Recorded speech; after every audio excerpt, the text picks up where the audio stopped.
But you know what, man, really quick, I just want to take a quick sidebar. You know, the arts, right? The arts. Many of you are in technology or in interactive, or you're thinking about things of that nature. You are in the arts. You're in the creative arts. It's more innovative than it's ever been now. You have more tools accessible to you than you ever had before. My grandmother, this is just starting to come out over the past decade, she founded the Baltimore School of the Arts.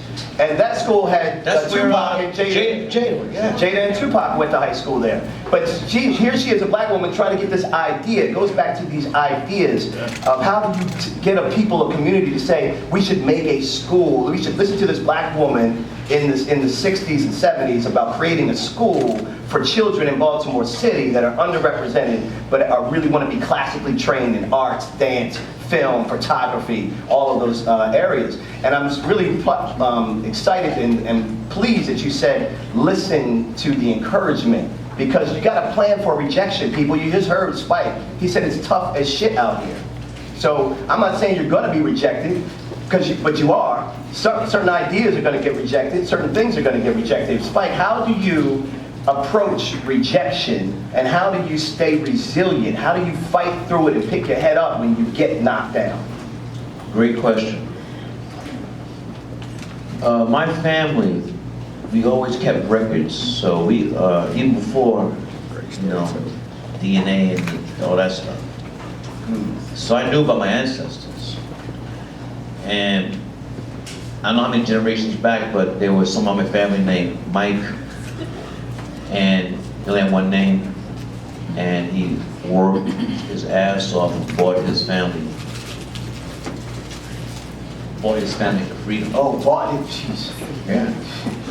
We walked from South Carolina to Alabama to get his family. Wow. So I've always, knowing, hearing that story at a young age, when you think about it, well, this ain't shit compared to what our ancestors did under the particular institution called slavery. So when you could draw upon your ancestors and all the hell they went to, living hell, and where we are now, it's easy street. And our ancestors, this is something I really I was thinking I was going to say. Yeah. You might call part of what Du Bois called the talented 10.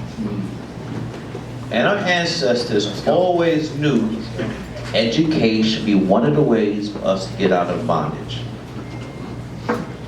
At one time in the United States of America, it was against the law for slaves to read. It was against the law. And you got caught reading, three things could happen. You get whipped, castrated, or hung. And if mass was having a bad day, it'd be all three. Our ancestors, even knowing those three things could happen, still went away on the Sabbath under the guise of praying to God. That's right.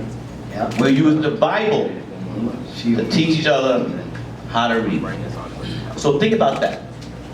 At one point, we risked our lives to read and write.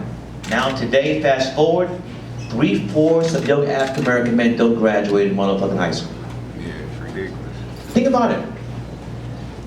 We risked our lives reading and write, and now young brothers, I'm not blaming them. These are the stats. Can't, as Jay used to say, fact. 3 out of 4 young brothers do not graduate. And that is the direct correlation to what? Slavery. No, the pen. That's what you said, connection. Yeah, I mean, locked up. So, as I said before, I'm 61, and the thing, and I've been trying to think of what happened. I think we've always had drugs community, but it was a crack epidemic, because we always had, whatever it was, we still had the family structure. Yeah. Crack destroyed that, because you had crackhead parents raising, you know, it was crazy. So we got to get, I mean, that's a recipe if we're not even coming out of high school, because it's straight to the penitentiary. It's a direct line. So what I'm hearing from this is, number one, understand your lineage. Yes. Understand your history.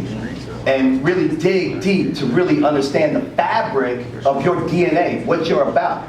The fact that you had generations before you go through that picture that he painted, if that didn't move you, you're not human. So if you don't have a changed perspective now, when you walk out about who you are,